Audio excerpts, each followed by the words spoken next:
Hi friends, welcome to Spicy Pot. இன்னைக்கு Spicy பாட்டில் என்னோட ஒரு ஃபேவரட்டான சிம்பிளான ஹெல்த்தியான பயங்கர டேஸ்டியான ஒரு ரெசிபி சம்பா ரவை கிச்சடி கூடவே தேங்காய் சட்னியும் எப்படி செய்கிறதுன்னு பார்க்க போகிறோம். அதுக்கு நான் ஒரு கடாயில் ஒரு டேபிள் ஸ்பூன் அளவுக்கு எண்ணெய் விட்டுக்கிறேன். எண்ணெய் நல்லா சூடாயினதும் ஒரு அரை டீஸ்பூன் கடுகு, 1 டீஸ்பூன் அளவுக்கு கடலைப்பருப்பு சேர்த்து இந்த மாதிரி தாளித்து விட்டுடலாம். கடுகு நல்லா பொரிஞ்சதும் ஒரு பெரிய வெங்காயத்தை ஸ்லைஸாக வெட்டி வச்சுருக்கேன், அதை சேர்த்து நல்லா இந்த மாதிரி வதக்கி விட்டுருவோம். வெங்காயம் ஒரு 50% வதங்கினதும் கருவேப்பிலை சேர்த்து வதக்கி விட்டுடலாம்.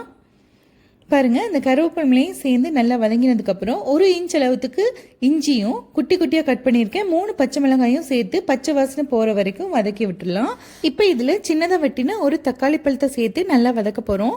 தக்காளி சீக்கிரம் வதங்கணும்னா கொஞ்சமாக உப்பு சேர்த்துக்கிட்டோம்னா சீக்கிரம் நல்லா கொலைய வதங்கிடும். அதுக்காக நான் இப்போ ஒரு அரை டீஸ்பூன் அளவுக்கு உப்பு சேர்த்து வதக்கிக்கிறேன். பாருங்கள், தக்காளி இந்த மாதிரி நல்லா மேஷ் ஆகி கொலைய வதங்கிடுச்சு. இப்போ நம்ம எடுத்து வச்சு கேரட், பீன்ஸ், பட்டாணி சேர்த்துக்கலாம். எல்லாத்தையும் இந்த மாதிரி நல்லா கலந்து விட்டதுக்கு அப்புறமா நம்ம மூடி போட்டு ஒரு 10 நிமிஷத்துக்கு ஸ்லோ மீடியம் ஃப்ளேமில் வச்சு வேக வச்சிடலாம். இப்போ இந்த காயெல்லாம் நல்லா வெந்துருச்சு. இப்போது தேவையான அளவுக்கு நம்ம தண்ணி விட போகிறோம். 1 கப் சம்பா ரவைக்கு 2 கப் அளவுக்கு தண்ணி விட்டால் சரியாக இருக்கும். நான் தேவையான அளவுக்கு கொஞ்சமாக உப்பு சேர்த்துக்கிறேன். உங்களுக்கு இந்த சம்பா ரவை கிச்சடி குழைவாக வேணும்னா 1 கப்புக்கு 2.5 கப் தண்ணி சேர்த்துக்கலாம். இப்போ பாருங்கள், தண்ணி நல்லா கொதிச்சதுக்கப்புறம் நான் எடுத்து வச்சுருந்த 1 கப் சம்பா ரவையை போட்டு நல்லா இந்த மாதிரி கட்டி இல்லாமல் கலந்து விட போகிறேன். பாருங்கள், இந்த மாதிரி நல்லா கலந்து விட்டாச்சு.